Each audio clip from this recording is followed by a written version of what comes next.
Buongiorno a tutti, chers spectateurs, et bienvenue donc dans le nouveau long métrage de Paolo Sorrentino, grand cinéaste italien qui nous propose sa vision d'un mythe moderne qui s'appelle Partenope. L'histoire, nous allons suivre la dite Partenope qui est née à Naples en 1950 et nous allons la voir grandir, évoluer, se questionner, changer, rencontrer des hommes plus ou moins âgés et vivre tout simplement. Et je vois pas comment mieux vous résumer ce film sans trop vous spoiler, puisqu'on est quand même sur une longue fresque de 2h17 qui parle de beaucoup de choses et qui parle notamment de l'Italie. Pour en parler avec moi, quel plaisir de te retrouver mon cher Vince. Merci, plaisir partagé mon ami. Mais oui, comment vas-tu? Très très bien, écoute, pour parler de ce magnifique film qu'est Partenope. Oui, Partenope. Donc Partenope, alors il faut recontextualiser quand même, c'est un film qui date d'un petit moment, puisque à la base, donc, il était en compète au Festival de Cannes de l'année dernière. Ce qui me fait toujours rire de me dire quand même qu'il y a des districts qui mettent autant de temps à sortir des longs métrages, parce que mine de rien, entre mai et la mars, voilà. Et en sachant que on n'a même pas encore parlé non plus de La jeune fille à l'aiguille de Magnus Van Horn, qui était aussi en compétition au Festival de Cannes, et qui ne va sortir qu'en avril. Je sais pas ce qui se passe, honnêtement je n'ai pas de questionnement. Autour de ça, Paolo Sorrentino c'est un cinéaste quand même qui est très réputé, qui a livré des longs métrages qui sont reconnus comme des chefs-d'œuvre. La Grande Beazza est quand même reconnu unanimement comme un très très grand film. Youth est un film surprenant. J'essaye de réfléchir, mais il avait bossé aussi sur Gomorrah ou quelque chose comme ça. Ouais, il a bossé sur une série, je sais plus laquelle, mais il a bossé sur une série. Il a bossé sur ça, enfin... Il a fait beaucoup de choses, Paolo Sorrentino. C'est clairement un cinéaste très éclectique qui a allé vers beaucoup de genres, qui a expérimenté, qui parfois s'est planté, mais parfois a proposé des choses vraiment intéressantes. Et donc il revient avec Partenope, qui se posait, en tout cas dans sa base, comme étant une espèce de grande fresque sur une certaine vision de l'Italie de la deuxième moitié du XXe siècle, au travers d'une jeune héroïne.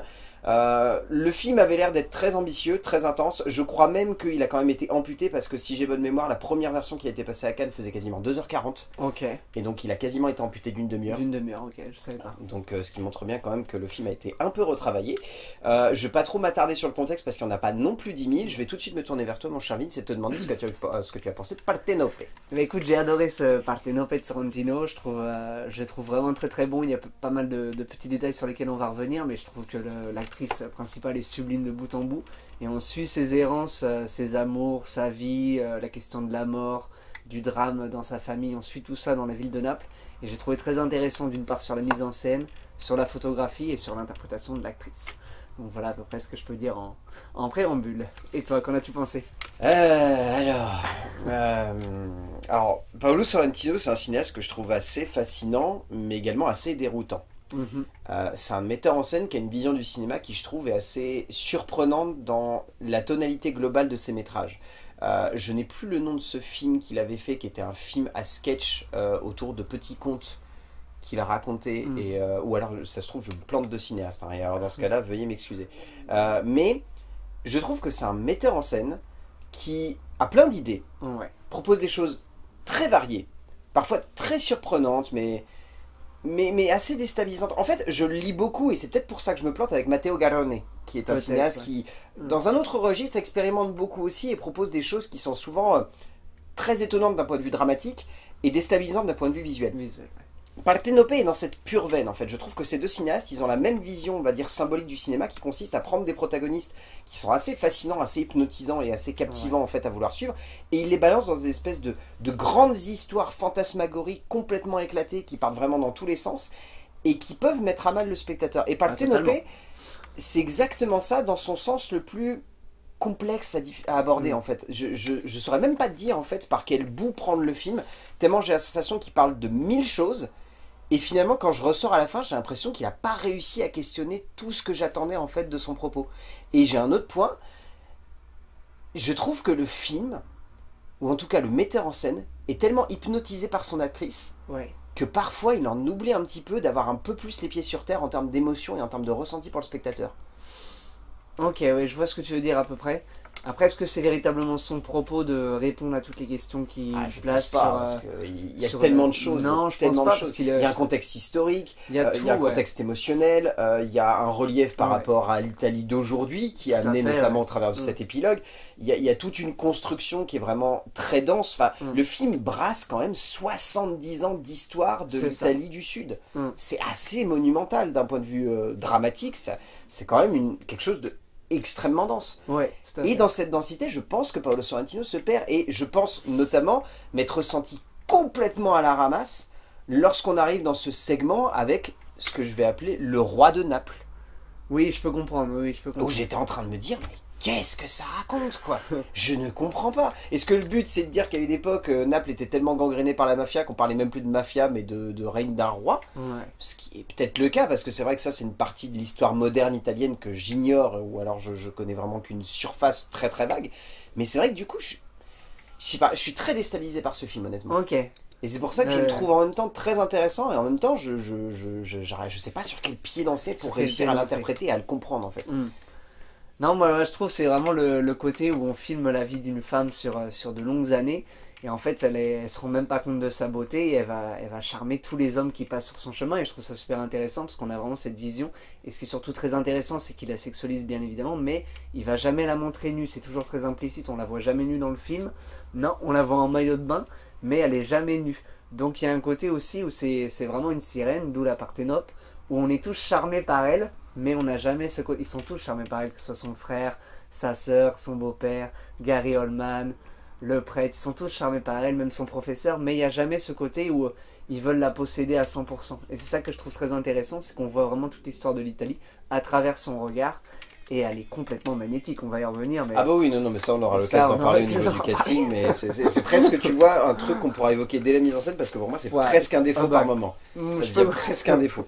Moi c'est un avantage. Oui, mais je me doute, mais moi j'y vois presque un défaut en termes de relief et en tout cas de recul de metteur en scène. Je te propose qu'on saute dans l'écriture. Donc Paolo Sorrentino s'est collé seul à la conception de cette dramaturgie, et c'est très bien que tu aies abordé ce point de vue justement autour de Parthénopée, parce que ce qui m'intéresse en fait dans l'écriture de Sorrentino ici, c'est que clairement son objectif c'est de créer un mythe moderne.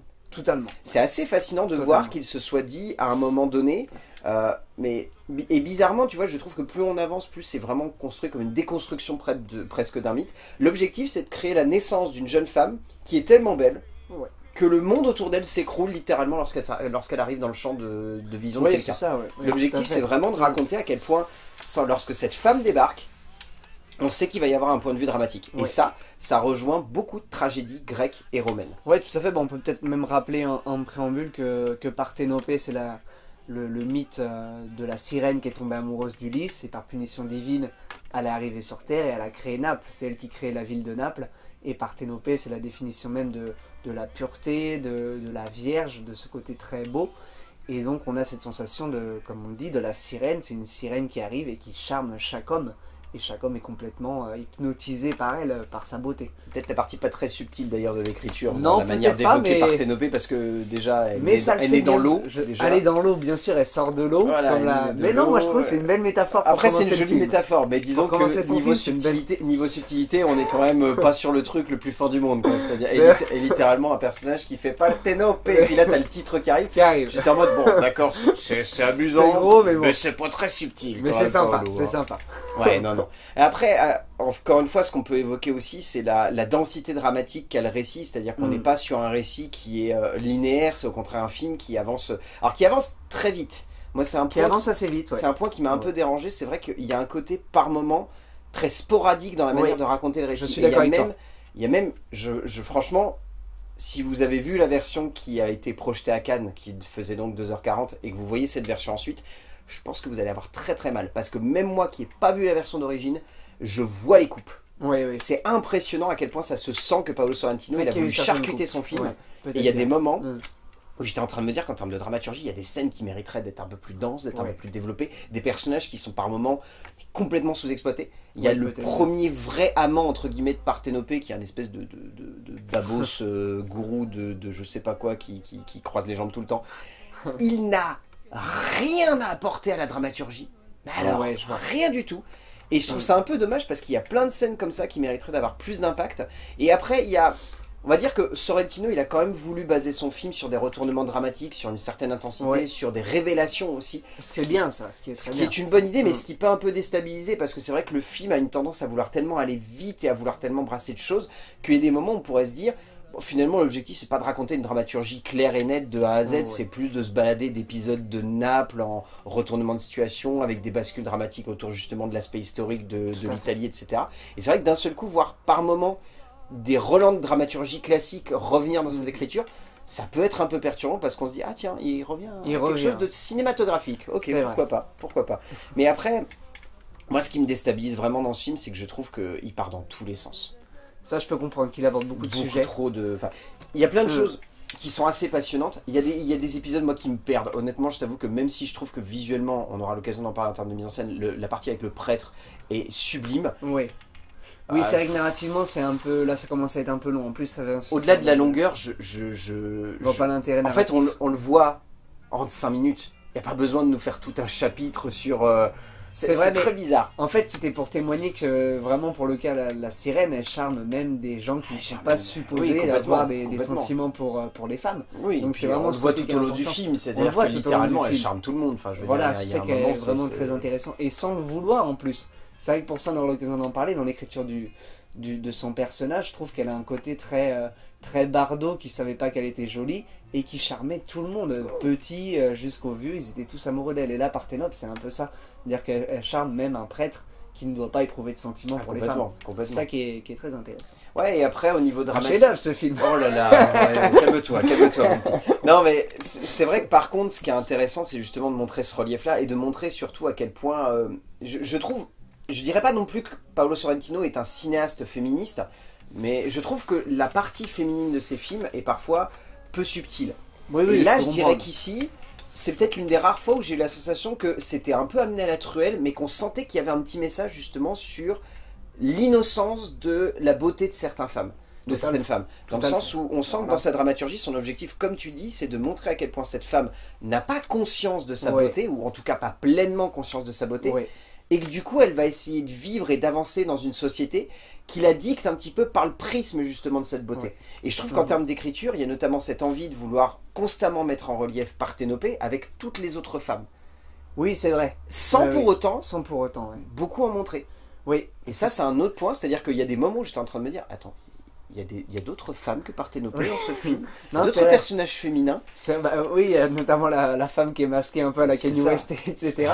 Et c'est vrai que ça c'est assez marrant parce que tu dis quelque chose qui est très intéressant sur l'écriture de son personnage, c'est que bien évidemment tout le monde va dire la beauté de la femme parce qu'elle est magnifique et que tout le monde va le voir très rapidement, sauf que c'est un peu plus profond, c'est-à-dire que qui plus est, elle est intelligente, elle veut devenir professeure d'université, elle aime l'anthropologie, c'est une tête.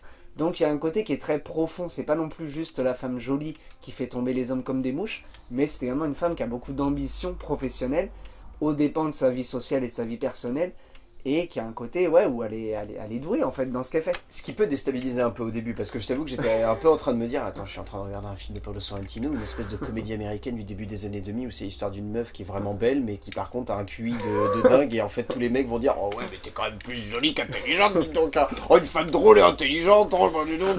C'est ça. C'est un peu le risque au début, honnêtement, j'étais vraiment en train de me dire, la vache, faut que tu t'éloignes de ce cliché, parce que sinon ton film il va être lourd et il va être ridicule, et heureusement il arrive un peu à s'en échapper. Il arrive très bien, et ce qui est très intéressant, parce que dans les années 70, une femme anthropologue comme ça, professeure d'université, maîtresse de conférences ou autre, c'est quand même très fort dans l'imagination, qui plus est pour une femme si jolie, où tout le monde la voit à la plage, ils sont tous dingues, et qui plus est, elle est très intelligente, et elle arrive à devenir professeure d'université. Complètement. Ça c'est intéressant. Ouais, non, c'est vraiment intéressant, et puis encore une fois, ça montre en parallèle l'évolution de l'Italie, le fait qu'il y ait les mentalités qui changent, le fait que cette femme incarne finalement un changement de mentalité qui la pousse jusqu'à devenir un grand nom finalement de l'anthropologie et à aller très très loin. Et c'est la partie en fait sur laquelle on peut vraiment être totalement d'accord sur le fait que Sorrentino il a maîtrisé en fait cette partie-là. Autant moi je peux dire qu'à côté il y a plein de problèmes, il y a plein de moments de dramaturgie où on est perdu, où il y a trop de thématiques qui sont évoquées, où il y a des moments où on est perdu. Mais par contre, Parthénopée, l'évolution du personnage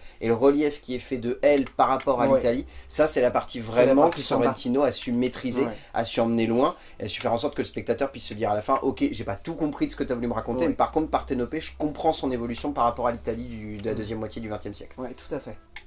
En termes de mise en scène, donc Paolo Sorrentino, clairement c'est un cinéaste qui a une très belle manière de filmer les décors italiens et surtout les extérieurs. Moi ce film m'a vraiment bluffé dans le sens où je trouve qu'il est très à l'aise avec le fait de filmer les extérieurs à Naples et surtout de mettre en relief les personnages par rapport au cadre dans lesquels ils se trouvent. C'est un film qui reste un petit peu cantonné à la ville de Naples et qui s'enferme vraiment dans un espèce de bassin où on sent que l'objectif c'est juste de montrer des plages, des hôtels, de très beaux lieux par contre. C'est pas un film où vous allez avoir la sensation d'être dans des petits HLM. C'est pas la pauvreté de Naples. Voilà, c'est pas la pauvreté de Naples. Alors disons que là-dessus, oui, c'est peut-être le point noir qu'on peut lui mettre sur la mise en scène. C'est vrai qu'il y a quand même une partie de Naples, et pour y avoir été, c'est bon de le rappeler, il y a une dichotomie dans cette ville qui est assez renversante dans le sens où vous approchez de la plage, ça pue le fric.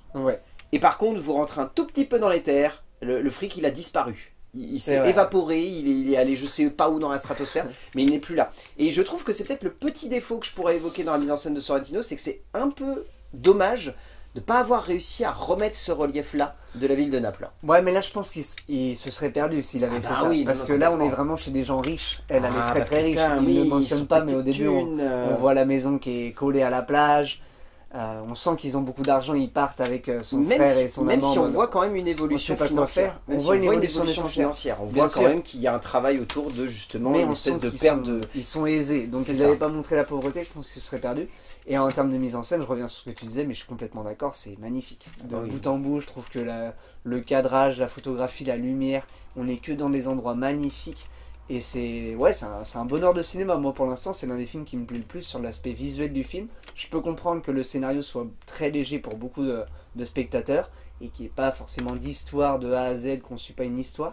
Mais par contre sur le plan de vue visuel, je trouve le film vraiment très très bon. Ouais, non. Après on peut toujours avoir quelques doutes. Moi j'ai notamment encore une fois un gros doute sur le montage du film que je trouve vraiment hasardeux par moments, qui a tendance à cutter des chapitres en plein milieu et à passer à un autre truc sans réussir vraiment à faire de raccord. Ça c'est, je pense, une des grosses maladresses de ce genre de film qui n'arrive pas en fait à rééquilibrer le film, à rééquilibrer le montage après un redécoupage, parce que mais en même temps c'est un vrai parti pris qui des fois demande un recul et on va dire une justesse de composition qui est tellement difficile à trouver pour un auteur. Enfin, je veux dire, t'as ton film fini, il fait 2h40, on te dit non, trop long, enlève une demi-heure.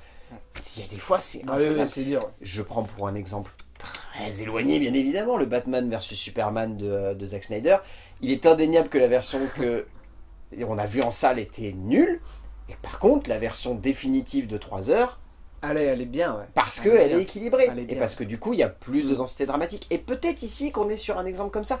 Et je prends un autre exemple de Paolo Sorrentino. Quand il avait fait Silvio et les autres, la version qu'on a eue en France, elle est nulle. J'ai pas vu ça. Elle est nulle. Elle fait 2h30, il manque 1h30 de film. C'est une catastrophe. Le film en Italie, il est sorti en 2 parties, bien segmenté de 2 heures. Nous en France, on a un film de 2h30. Et je pense qu'on est un peu sur ce même type d'exemple avec Partenope, dans le sens où on voit également, comme sur Silvio et les autres, que Sorrentino est bloqué, qu'il s'est retrouvé devant le fait accompli, qu'il devait retirer un morceau de son film, et que le problème c'est qu'il sait pas où les retirer, parce qu'en fait tout est important. Tout est important pour lui. Après moi je peux comprendre, c'est qu'il y a des parties qui font un peu élaguer, notamment le drame familial qui arrive un peu vite et qui tombe un peu comme un chat. Même certaines relations qu'entretient Partenope avec des hommes ou... Ouais, mais ça m'a pas forcément gêné dans le sens où moi j'ai du mal avec les films qui tardent et qui vont sur du 2h45 etc. pour pas raconter grand chose. Et là c'est le cas, même si j'aime beaucoup Partenope, je trouve que le côté 2h15 fonctionne bien. Et si le film avait duré 2h45, je pense... Là, il me laissait clairement sur la touche. Je sais pas, moi j'aurais bien aimé voir, tu vois, justement une version plus dense. En fait, j'aurais presque aimé faire le comparatif de la version qui était passée à Cannes et de la version qui est sortie en salle, pour voir à quel point il y a... Est-ce qu'il y a une vraie différence L'Amour ouf, il était pas plus long à Cannes aussi? Très légèrement. Il y avait une scène de plus qui a été retirée parce que bon... Voilà, mais je crois qu'il faisait plus 2h50 et pas 2h40. Bon, tu vas me dire c'est que 10 minutes. C'est que 10 minutes. Mais là c'est vrai que pour le coup on est plus sur une bonne demi-heure, et c'est vrai que par moments ça se sent un petit peu. Après, Pour autant, j'appuie ça parce que ça se voit au niveau du montage, ça se ressent pas dans la mise en scène. Il y a Non, une ça très sent, belle ouais. exploitation des décors, enfin il y a une ambiance, il y a un rapport, il y Non, a c'est un, magnifique. Hein. il y a un Faut jeu dire. autour justement de l'iconographie. Paolo Sorrentino, c'est quelqu'un qui aime bien les tableaux. Déjà Ouais. de base, il suffit de voir la plupart de ses métrages, il y en a même certains qui évoquent directement le monde de Tableau, l'art, ouais. ou en tout cas des univers artistiques. C'est quelqu'un qui aime bien les tableaux, qui aime bien les plans qui sont vraiment ultra composés. Et cette affiche Ouais. est un plan du film. Bah, complètement. Un plan vraiment splendide où il y a un travail de composition avec des rideaux très légers blancs sur les côtés, Ouais. 2 colonnes qui font très italiennes, Qui font très italienne. et Parthenope au milieu avec ce décor, mais la baie de Naples qui est juste exceptionnelle dessus. Mm. Et ben c'est beau quoi. Ouais. C'est beau. Non, c'est vraiment joli. Les décors sont beaux, l'ambiance est belle, tout le chapitre avec le prêtre, autant on peut avoir des remises en question sur la dramaturgie. Visuellement il est splendide. Ouais, c'est splendide. Il y a des jeux de costumes, de décors, d'ambiance qui sont à la fois ludiques, drôles même par moments et très divertissants. Il y a toute une partie autour justement de certaines révoltes étudiantes qu'il y a eu à Naples durant les années 80, si je dis pas de bêtises, qui est très très bien mise en scène également et qui donne lieu à un très très beau ralenti. Il y a un plan qui m'a beaucoup amusé au début du film, alors c'est peut-être aussi un autre point négatif sur lequel je pourrais revenir, mais très vaguement. Un plan au tout début en fait où on sent que Paolo Sorrentino il veut montrer le relief de la beauté féminine entre celle de Parthenope et les autres femmes. Ouais. Petit défaut que je pointerai du doigt mais très léger, je trouve que Paolo Sorrentino est allé chercher des mannequins ou en tout cas des jeunes femmes qui font très air Instagram. Ok, C'est-à-dire que je les je trouve vois pas quelle scène tu Au parles. tout début, juste après... Quand elle sort de l'eau, etc. Alors, Non, c'est encore après. c'est juste avant qu'on la reprenne, tu sais, au bord de la plage avec son frère justement, ou son amant de ce moment-là. Ok. Et juste avant, il y a un plan où on se balade dans Naples en fait, et où on voit plein de jeunes femmes et des hommes en train de regarder ces jeunes femmes. C'est au tout début Ah, du film. peut-être bien, oui. C'est oui. vraiment au tout Ok. début du film. Et je trouve que les jeunes femmes qu'il a pris Elles font pour ces ça, scènes-là, Instagram, elles font très fausses. Ok, peut-être. Et je sais bien, pas, ouais. est-ce que c'est un relief qu'il a voulu dire par rapport au fait que Parthenope, elle est pure, elle fait Ouais. vraiment belle, Ah bah, elle pour a le pas coup, besoin ouais. d'artifice, Ouais. et les autres, elles ont besoin d'artifice, de maquillage, juste comme ça. Exactement. Est-ce que c'est peut-être ça? En tout cas, cette scène-là m'a un petit peu perdu parce que j'étais en train de Ok. me dire, elles font pas années 70, Elles font pas années 70, ces je jeunes vois ce que filles, tu elles veux dire. font très Mais 2020 quoi. c'est peut-être le cas, parce que là, c'est vrai que pour le coup, c'est vraiment bien insufflé dans le long métrage. On voit vraiment qu'elle est pure, qu'elle est virginale. Elle a un aspect très joli, mais naturel en fait, cette Ah bah femme c'est... de Parthenope. Et un dernier point, moi je trouvais qui accompagne véritablement bien la mise en scène, c'est la BO que j'ai trouvé sublime. Oui, Je trouve que la BO, elle il n'y a quasiment aucune su- musique originale, c'est que des Non, musiques, c'est que des- c'est que des musiques exactement. classiques qui ont été T'as raison. reprises. Mais j'ai trouvé ça super. Il y a El Aggiuto Tutto Previsto qui passe quand elle est avec son frère et son amant en train de danser. J'ai trouvé la scène sublime. Et même il y a plein de compositions, donc pas originales comme tu disais, mais qui ont été empruntées et que je trouve qui accompagnent super bien le film. Et je me demandais même si c'était une composition originale pour le film. Eh ben non, Tellement non. c'était bien intégré. Non, non, Je non, trouvais non. ça vraiment super. Pour le coup, allez vous amuser à écouter ça, Ouais. mais vous avez des playlists sur YouTube où vous avez tous les morceaux. C'est un espèce de voyage entre plein de morceaux Plein de différents, ouais. typiquement italiens de ces Italiens, périodes-là, et 70, pas que, 80, quoi. 90, et Et des grands morceaux de d'instrumental, musique classique. Franchement, c'est sympa. non, Ouais, c'est vraiment c'est bien. sympa.